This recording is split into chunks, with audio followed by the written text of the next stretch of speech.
buenos días.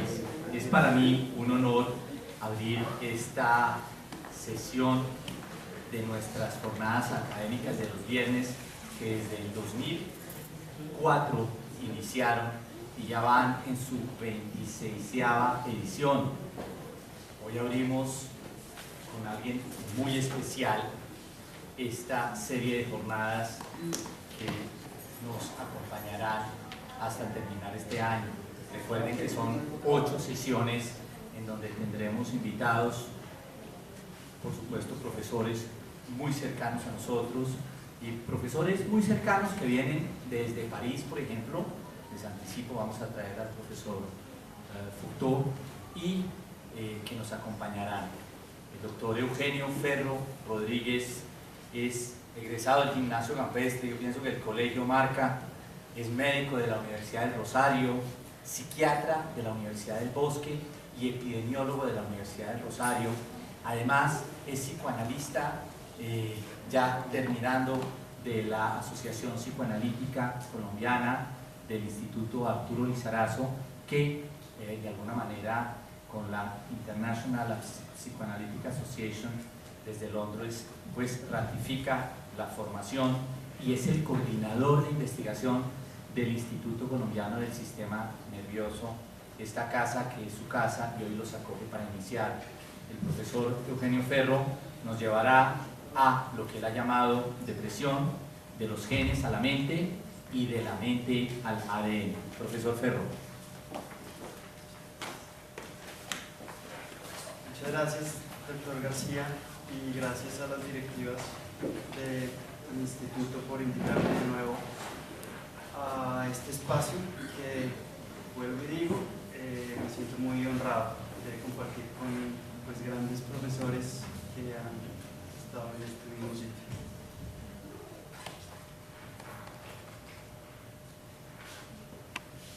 Bueno, esto se llama de la depresión de los genes a la mente y de la mente al ADN. Y lo presento, digamos, con una motivación, pues, digamos, científica, por supuesto, pero también con una motivación emocional, porque este trabajo lo hemos presentado en otros escenarios, aquí en Colombia y por fuera, y entonces un profesor mío me preguntó que si ya habíamos presentado este trabajo aquí en el instituto. Entonces, pues yo le dije que no, todavía no lo habíamos presentado. Entonces, pues bueno, este es un espacio ideal para eso. Y muchas gracias al profesor por estar aquí invitado con el doctor Ramiro Díaz Ramos. Bueno, ¿cómo se forma la mente?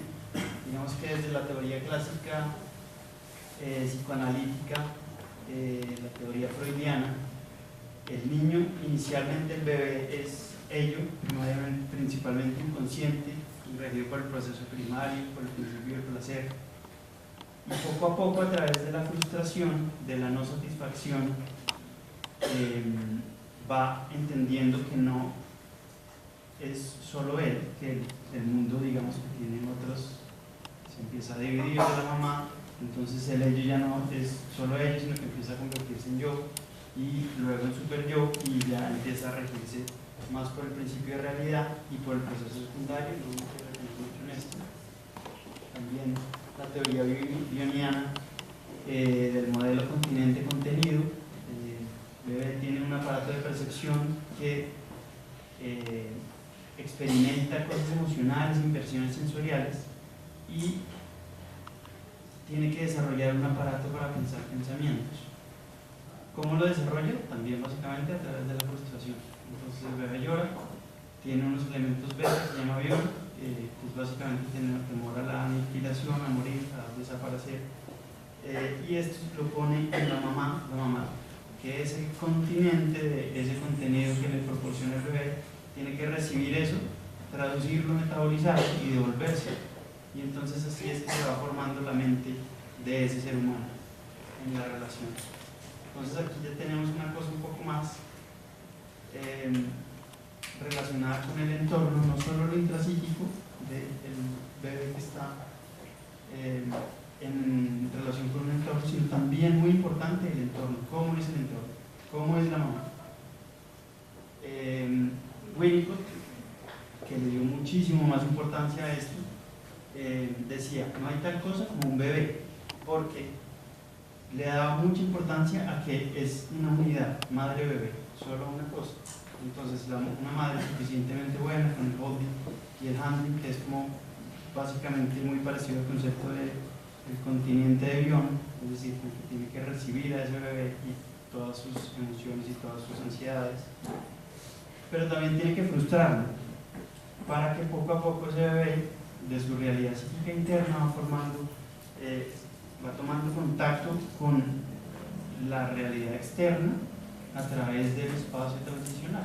Entonces forma un tercer espacio en el que va entendiendo o va empezando a interactuar con el mundo.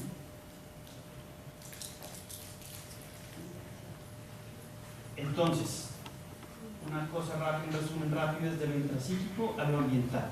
Desde Freud le da mucha importancia al intrapsíquico, pasando por Klein, Bion y Winnicott, que le dan más importancia a lo ambiental. Entonces, tenemos un bebé que nace y está expuesto a un ambiente X, un entorno, con una mamá, con un papá, en fin, y las alteraciones en el desarrollo psicológico son las que determinan la psicopatología. Eso es una teoría clásica. El problema está en el desarrollo psicológico, en lo intrapsíquico y en el ambiente de exposición. No quiero decir tampoco que estas personas desconozcan lo que ya viene antes del nacimiento, es decir, la herencia. Bueno, el ADN fue descubierto, ¿quién sabe? ¿Quién me puede responder esta pregunta? En el 1865 por Gregor Mendel, en el 60 por Miescher, en el 52 por Hershey y Chase, o en el 53 por Watson y Crick.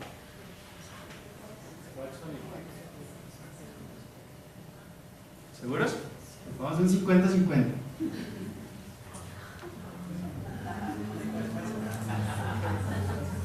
¿Qué le apuestan? Bueno, resulta que en el año 1860 este suizo, Miescher, logró aislar por primera vez el ADN. Todavía no sabían qué era muy bien esa molécula, ni tenían claro el papel en la herencia, pero fue en el año 69. La composición del ADN y el ARN con las bases nitrogenadas, citosina, timina, adenina y guanina, las hizo este científico médico Levene, de Estados Unidos. Y luego, en el año 52, fue que descubrieron que el ADN tenía un papel en la herencia, hasta el año 52.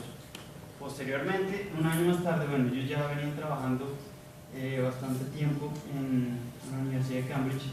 Watson y Crick describieron la estructura del ADN, porque a pesar de que sabían cuáles eran las bases, citosina, timina, adenina, guanina, y ya recientemente han descubierto el papel en la herencia, no sabían cómo era el ADN, pensaban que eran estructuras cortas con formas de cadenas pequeñas.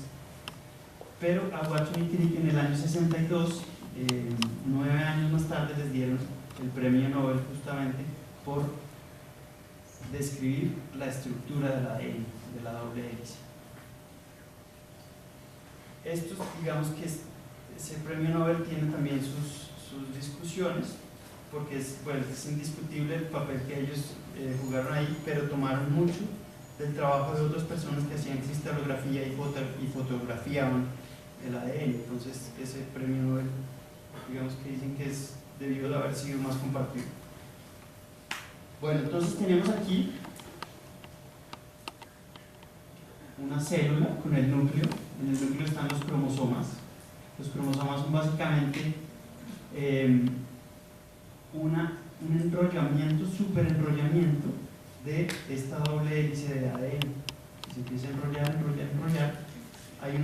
Esto es importante, les voy a mencionar estas proteínas que se llaman las histonas, que hace que el ADN se pueda enrollar todavía más. para que se pueda condensar en un cromosoma.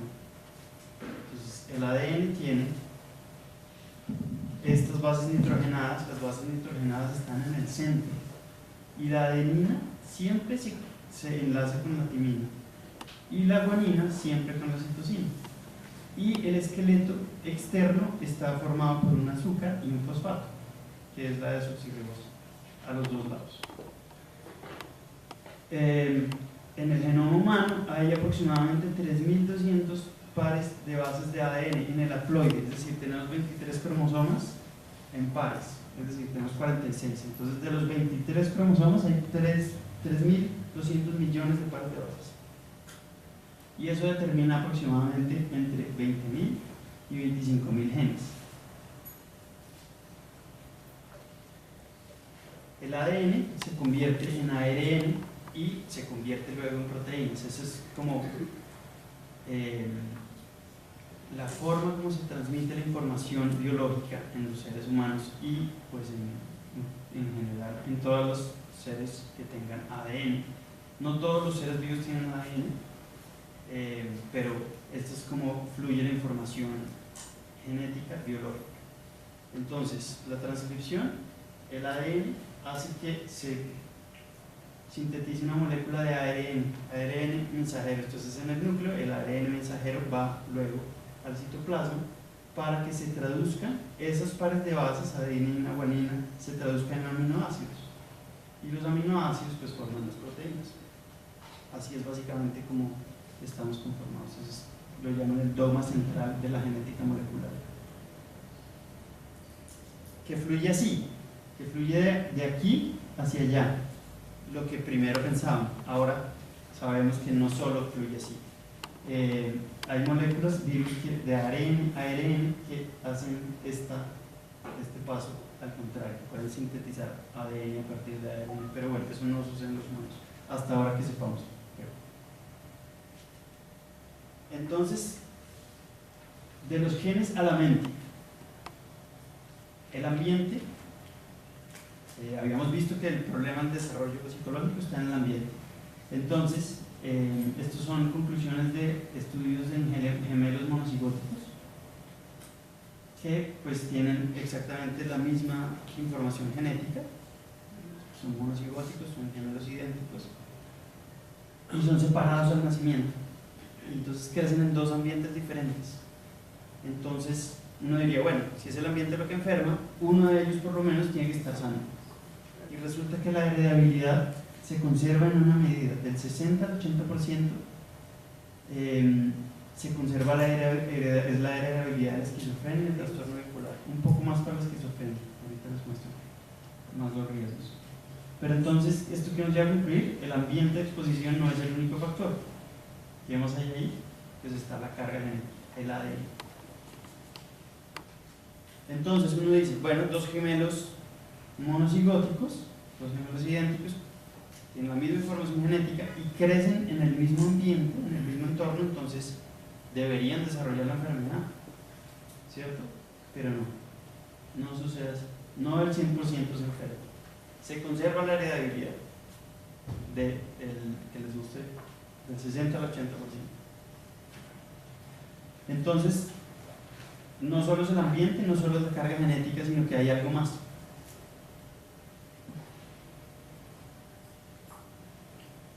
Los estudios más grandes son los estudios escandinavos, ellos toman registros nacionales y empiezan pues, asociar los riesgos y a relacionar variables. Y entonces estos son resultados de estudios de 2 millones de familias con esquizofrenia y trastorno bipolar.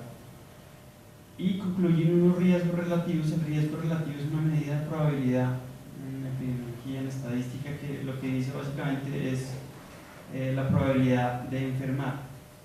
Entonces el riesgo de todos, de la población general, se toma como que es 1. Entonces, si uno tiene el riesgo de 1, es como que tiene exactamente el mismo riesgo todo el mundo. Ahora, si uno tiene un padre con esquizofrenia, cualquiera de los dos padres, o un padre con trastorno bipolar, ese riesgo se aumenta a 9 veces, de 9 a 13 veces. Si es para esquizofrenia y si es para trastorno bipolar, de 4 a 6 veces. No solo se duplica, no solo se triplica, sino que se cuadruplica, incluso hasta 9 veces, hasta 13 veces, o sea, eso es altísimo. Les doy un ejemplo.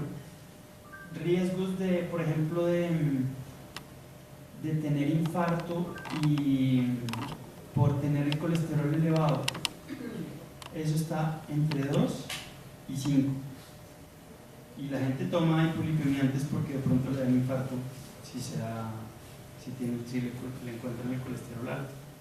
Entonces, para que tengan una referencia. Bueno, en la depresión la heredabilidad se ha calculado entre el 35 y el 40%. Eso es como la suma de los factores genéticos, los factores ambientales y algo más que no conocemos que da esta heredabilidad del 35 al 40%.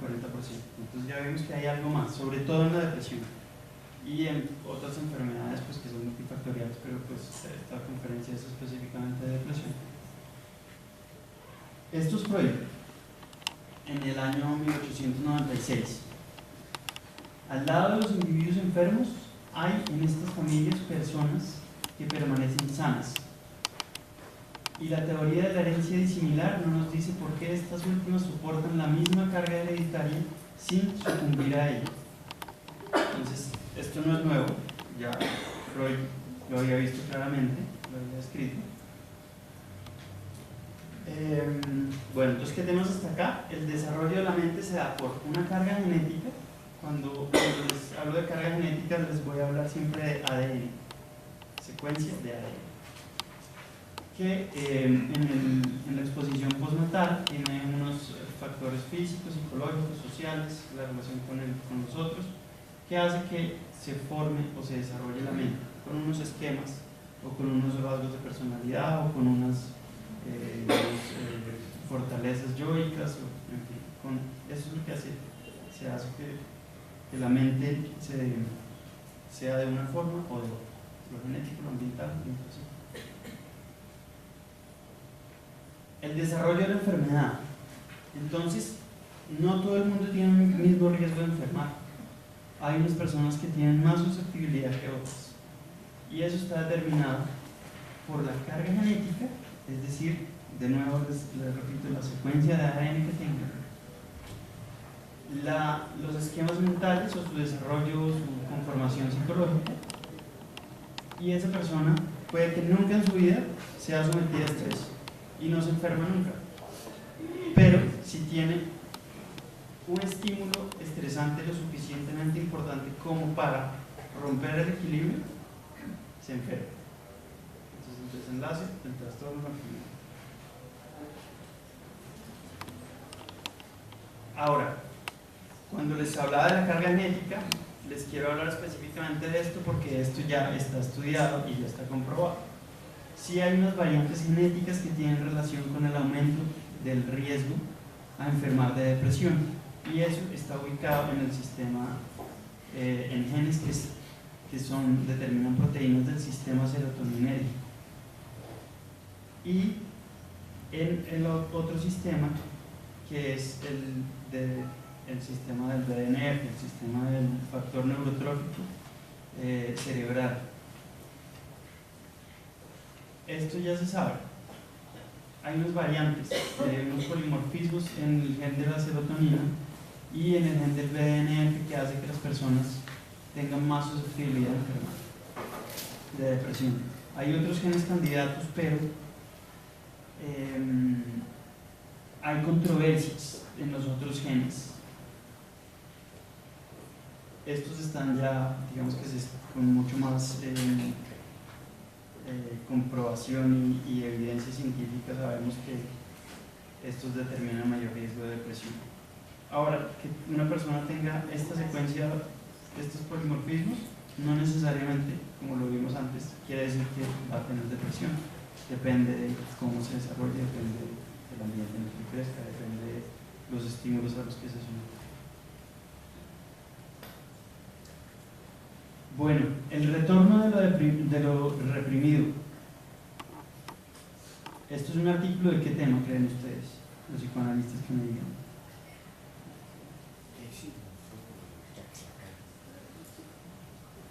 Puede ser.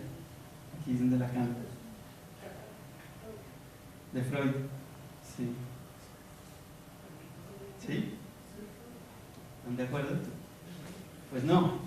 Es un artículo de epigenética y depresión. ¿Qué es la epigenética?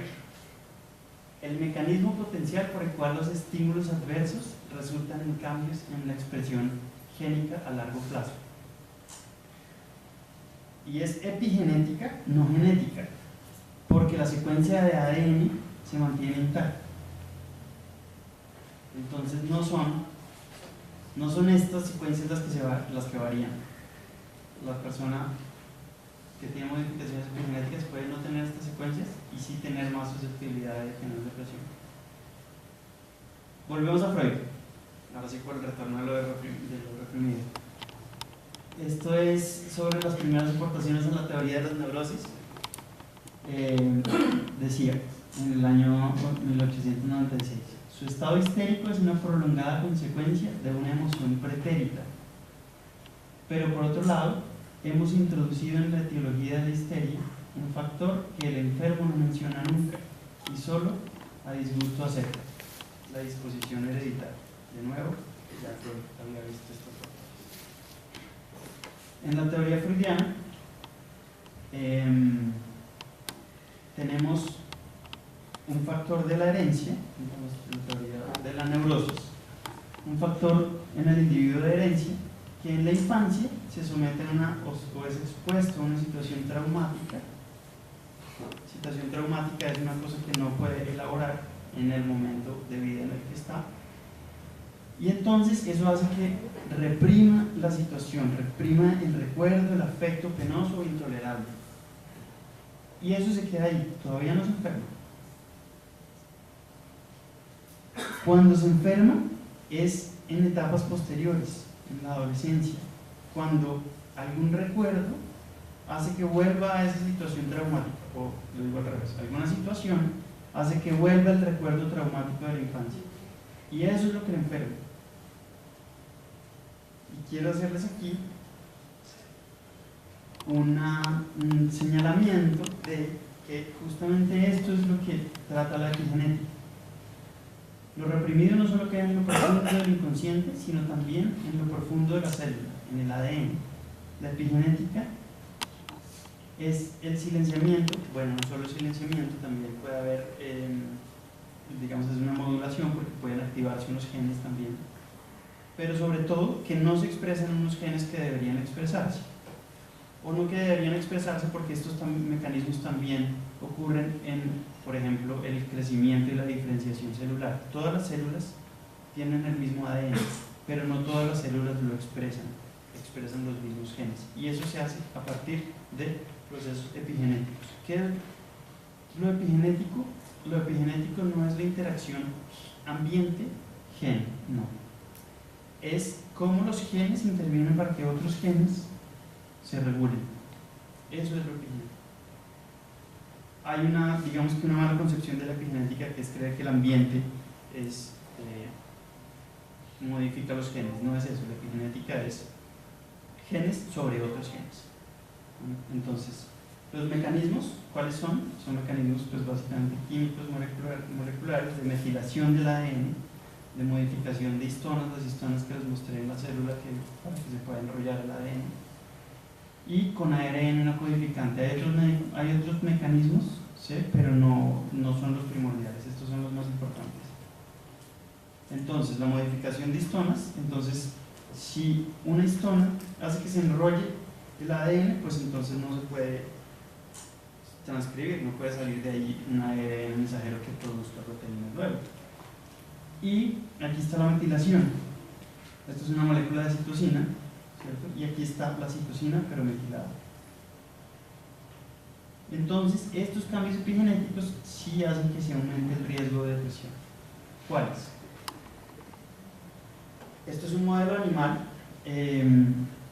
con ratones, en los que se somete a la rata bebé, al ratón bebé, a separación materna, estrés perinatal, y esos ratoncitos empiezan a ver los comportamientos depresivos, de aislamiento, de no querer hacer nada, se quedan quietos.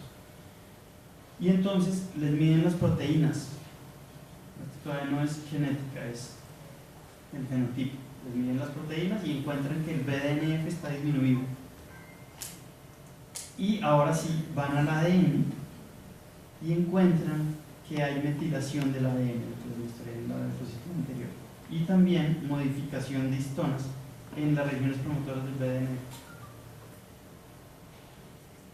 Esto es un modelo animal, bueno, no es un modelo, es un estudio retrospectivo, por supuesto, no se puede hacer experimentos de este tipo en humanos en esta época de los humanos.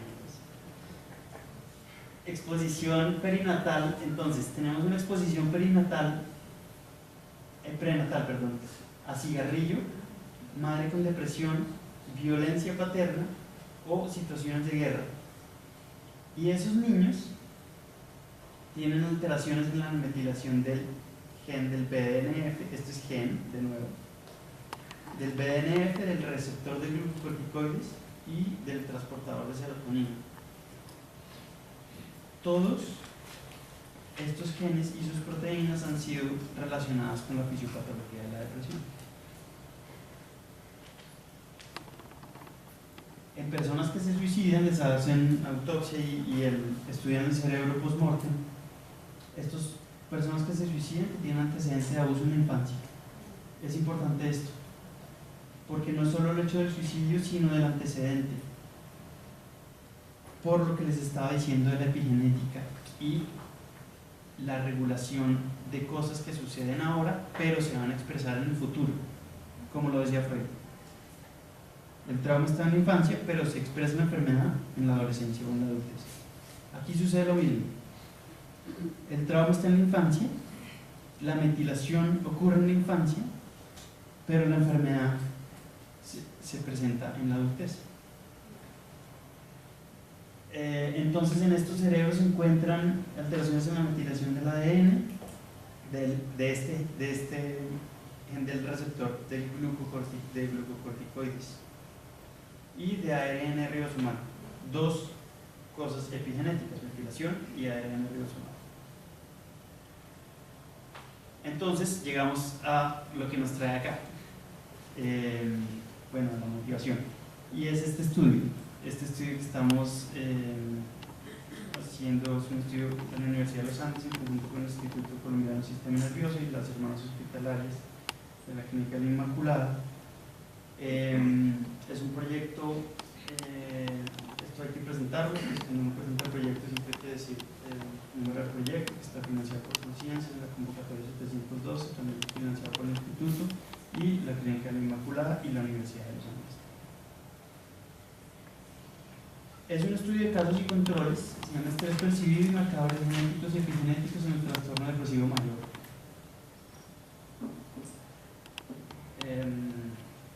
Es un estudio de casos y controles, ¿qué quiere decir? Los residentes. Es un estudio de casos y controles, entonces partimos de dónde? Fácil, todos saben. De la enfermedad. Entonces, partimos de personas que tienen depresión, pacientes hospitalizados por depresión mayor, y tenemos controles que pues no tienen un episodio depresivo mayor en el momento en que son entrevistados al menos. Se les hace una entrevista y se les toma una muestra de sangre, se hace una sola medición, una única medición, pero se buscan factores pasados. Por eso es un estudio de casos y controles, porque se parte de la enfermedad y vamos a buscar cosas, factores de exposición pasados. Variables psicológicas, estrés temprano, muy importante. Una de las cosas más importantes que buscamos. También el estrés reciente lo relacionamos, y los esquemas mentales que tiene la persona, que si bien son actuales, también tienen relación con el desarrollo previo. Las variables genéticas, vamos a buscar, o estamos buscando las variantes del ADN que les mostré, que son básicamente dos: del receptor de serotonina, los polimorfismos del receptor de serotonina, es decir, variaciones en la secuencia de ADN, Estas personas tienen el ADN diferente. Y este otro, por lo epigenético, estamos buscando estas dos cosas: metilación de regiones promotoras este es el gen de serotonina, y metilación en regiones promotoras del ADN. De nuevo, epigenética, el ADN está intacto, pero la expresión del ADN está alterada por la metilación de esos genes. Los instrumentos que utilizamos en la entrevista, pues básicamente un formato en el que presentamos los antecedentes, un formato de datos clínicos, hacemos una entrevista estructurada para confirmar el diagnóstico y para descartar. Hay un problema con la depresión, no solo con la depresión, también con la esquizofrenia, también con el trastorno bipolar, y es la tipificación o la homogeneización del desenlace, porque muchos estudios no son conclusivos, entre otras por sesgos de selección, es decir, que seleccionan pacientes que no, por ejemplo, que los meten como si estuvieran con depresión y no tienen depresión, o pacientes, por ejemplo, con un primer episodio psicótico y los ponen como si fueran pacientes con esquizofrenia, o pacientes con una, por ejemplo, una depresión bipolar y son pacientes bipolares, pero quedan en el grupo de depresión mayor.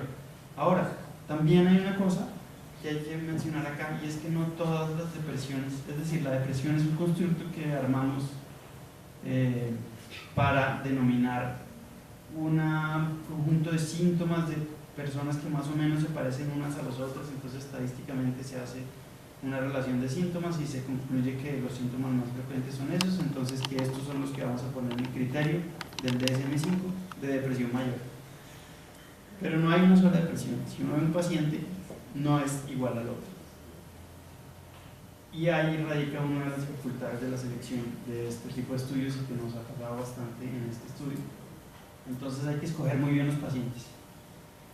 El cuestionario, se hacen cuestionarios de depresión para evaluar la intensidad de depresión y de ansiedad, y una escala de sucesos vitales. Lo que se hace es, esto es lo que tengo aquí, es lo del BDNF, lo que se ha relacionado de alteraciones epigenéticas en depresión es en este gen todo este es el gen del BDNF. Tiene unas regiones que son codificantes, que se llaman intrones, y otros que se llaman exones, que no son no codificantes, y solo esta parte es la que codifica el gen, pero todo esto es el gen. Entonces tiene regiones promotoras, que estos hacen que se sintetice la proteína o no. Y entonces hay grupos que han trabajado con el exón 1, nosotros estamos trabajando con el exón 4. Este es el exón 4, que fíjense que curiosamente este exón tiene también otros receptores, por ejemplo el receptor de glucocorticoide, que también ha sido relacionado con la fisiopatología de la depresión. Es bastante llamativo eso. Y entonces a eso se le miden los patrones de metilación, y eso sale más o menos así, como entre más alto el pico, cada color es una base nitrogenada. La metilación se da específicamente como se las mostré en la citosina, y entre más metilado, pues entonces menos se expresa gen. Entonces estos son resultados parciales. Esto es de un primer análisis que se hizo apenas con 32 casos y 29 controles. El estudio en este momento debe tener alrededor de 205 pacientes ya ingresados.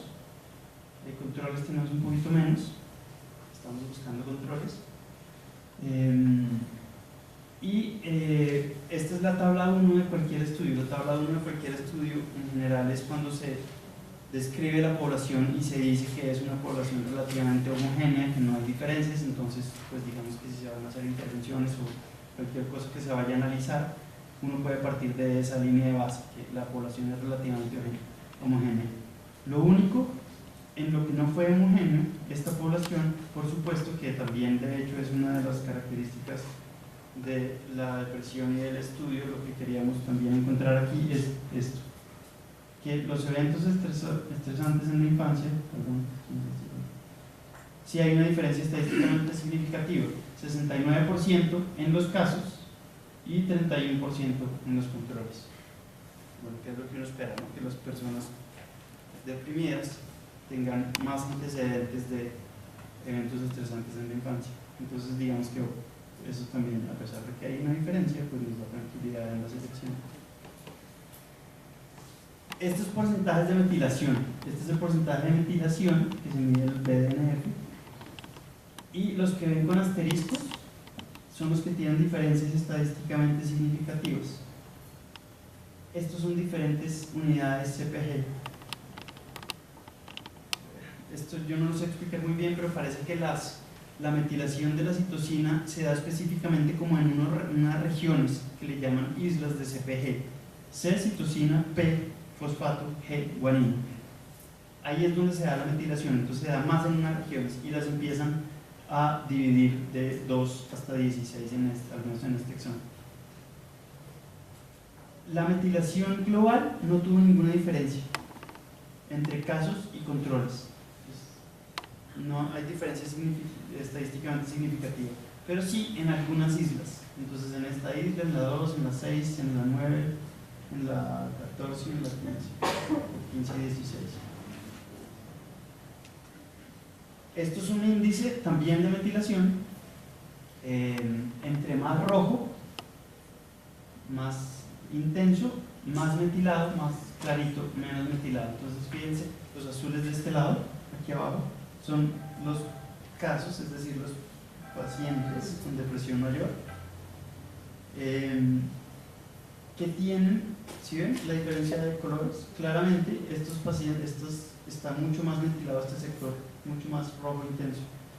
Y estas unidades CPG 2, 15 y 16, que son estas, 2, 15 y 16, son las que mayor poder predictivo tienen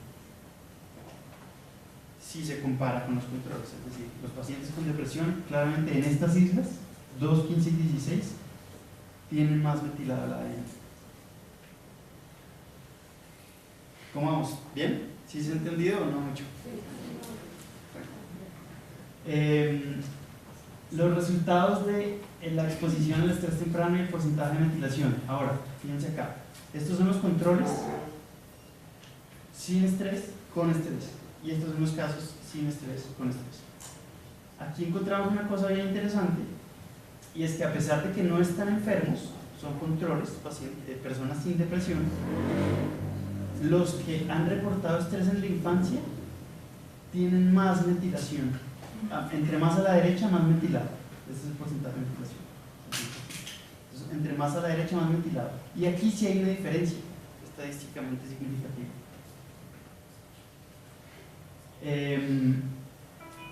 Ahora, en individuos con depresión no se observaron diferencias estadísticamente significativas, a pesar de que si ustedes digamos que hacen pues como una mirada de lejos, los que no tienen estrés están un poquito más a la izquierda que los que tienen estrés. Al menos así yo lo veía.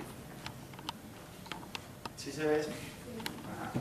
Un poquito, una tendencia. De nuevo, esto puede ser la muestra, como les mostré al principio, apenas tienen 32 pacientes y 29 controles, o lo contrario. Entonces es una muestra todavía muy pequeña. Entonces esto puede ser resultado de un error estadístico.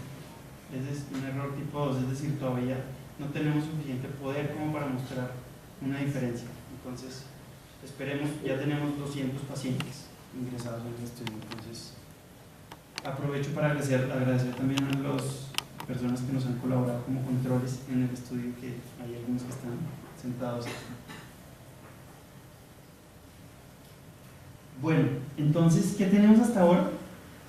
Que se confirmó la presencia de hipermetilización en los pacientes con trastorno depresivo mayor, que hasta ahora no hay diferencias en los pacientes que están en los niveles de metilación de los pacientes que están sometidos a estrés, es decir, estos que les mostré aquí, los pacientes que no tienen estrés y que si tienen estrés todavía no hemos concluido ninguna diferencia. Puede ser que esto se mantenga, que no haya ninguna diferencia. Y hay un mayor nivel de metilación en los controles que están sometidos a estrés, que fue lo que les mostré. Esto es mayor nivel de metilación en los controles con estrés en la infancia.